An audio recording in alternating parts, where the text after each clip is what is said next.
नमस्ते विद्यार्थी मित्र। आज हम कक्षा 6 कविता 2 एक जगत एक लोक। अब इसका अर्थ क्या है? एक जगत एक लोक का अर्थ यह है कि भगवान की बनाई गई जो सृष्टि है, इस सृष्टि में प्रभु ने हमारे लिए कोई भी खामी नहीं रखी है। लेकिन इंसान एक ऐसा तत्व है जिसने ऊंच नीच मेरा तेरा यह सारे भेदभावों को खड़े कर आपसी झगड़ों में अपना वक्त बर्बाद करता है। तो इसलिए हमें प्रकृति के तत्वों से कुछ बोध लेना है, जो इस काव्य में हमें सिखाया गया है कि अगर सृष्टि के सृजनहार ने इस पृथ्वी को बनाने में और हमें सभी चीज़ों को देने में कोई असमानता नहीं बरती है, तो हम कौन होते हैं जो उसकी दी गई चीज़ों के मालिक बन बैठे हैं और उस पर अपना अधिकार जमा बैठे हैं। तो देखते हैं इस काव्य में कि एक जगत एक लोक किस तरह से हमें कुछ सिखा कर जाता है। तो प्रकृति के तत्व हम सबके लिए हैं। हम सबको समानता से रहना चाहिए, बिना भेदभाव के सभी के साथ प्रेम से रहना है। आज मनुष्य की सोच अपनी दुनिया तक सीमित रही है। इस काव्य का भाव राष्ट्रवाद की संकीर्णता से ऊपर उठकर विश्व बंधुत्व की भावना पर विकसित करता है कि हमें जो बंधुत्व की भावना है, भाईचारे की जो भावना है हम लोगों में, इस भावना को न कि अपने एक राष्ट्र के सीमित रखनी चाहिए, किंतु विश्व लेवल पर, जिसे हम कहते हैं कि विश्व बंधुत्व की भावना हम में जागृत होनी चाहिए। इस काव्य में एक जगत एक लोक, सबका है एक मान। अब देखिए, एक जगत एक लोक, यह दुनिया एक है, पृथ्वी भी एक ही है, एक चंद्र एक सूर्य, एक भूमि आसमान।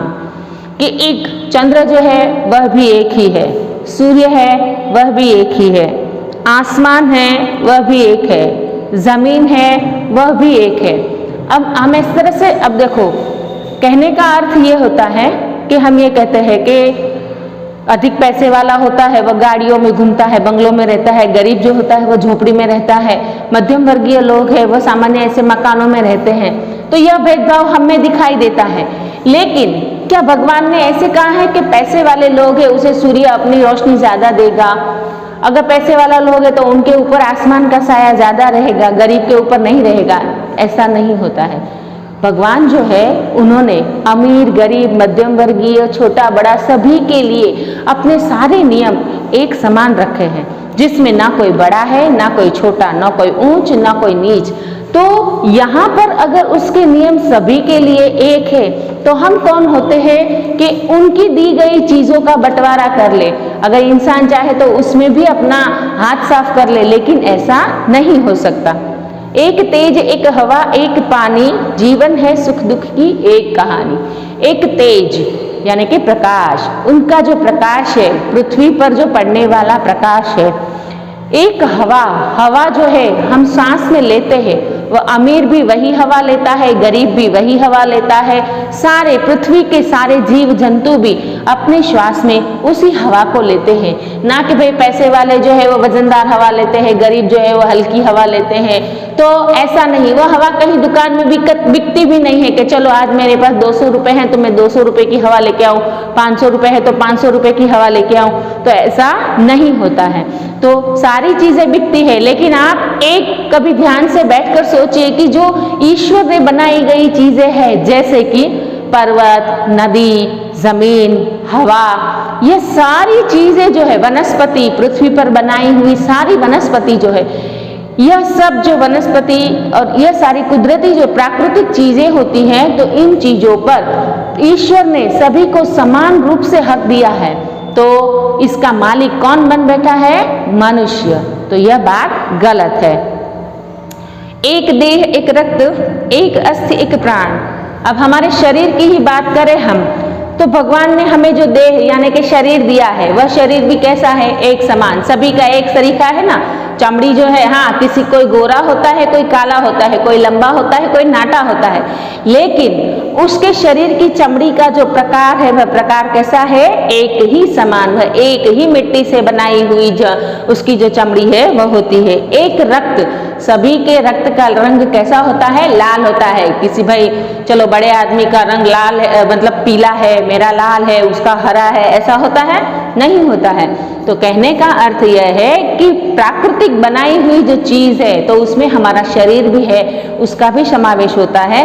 तो हड्डियां जो है हमारी, वह हड्डियां भी कैसे, एक ही मटेरियल की बनी हुई है, किसी की लकड़ी की, किसी की सोने की, किसी की चांदी की बनी हुई है, नहीं। तो कुदरती जो चीजें हैं उसमें भगवान ने कहीं भी असमानता नहीं दिखाई है। तो बच्चों, इस काव्य से हमें यह सीख लेनी चाहिए कि हमें किस तरह से रहना चाहिए, किस तरह का बर्ताव करना चाहिए। हमें सभी लोगों के साथ अच्छाई से भरा वर्तन करना चाहिए। हमें सभी को अपना बनाकर बंधुत्व की भावना से रहना चाहिए।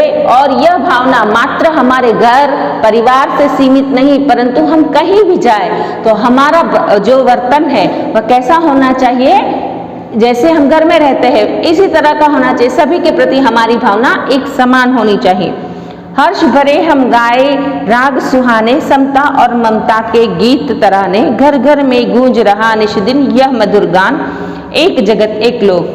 हमें हमेशा किस तरह के गाने गाने चाहिए, गाने यानी मतलब हमें कैसे राग आलापना नहीं है, लेकिन हमारे दिल से हमें खुश रहकर हमें यह देखना चाहिए कि भाई हम जो है वह किसी का दिल ना दुखे, किसी के लिए हमारे मन में कोई ऐसी हीन भावना नहीं आनी चाहिए। और घर घर में हमारे साथ, हमारा साथ पाकर सामने वाली व्यक्ति भी खुश हो जानी चाहिए। और सभी के घर में मधुर गान यानी कि सभी लोग हमारी वजह से खुश खुश हो जाने चाहिए।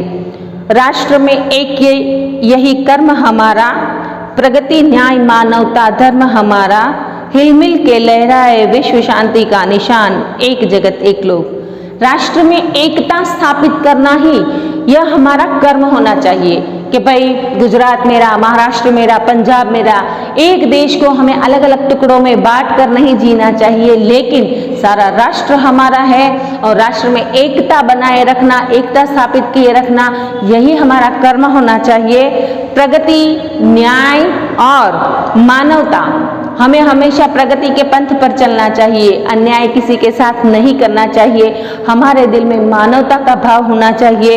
यही सारे हमारे धर्म, अगर यह सारे नियमों पर अगर हम चले तो हम हमारे राष्ट्र में बंधुत्व की भावना जरूर स्थापित कर सकेंगे।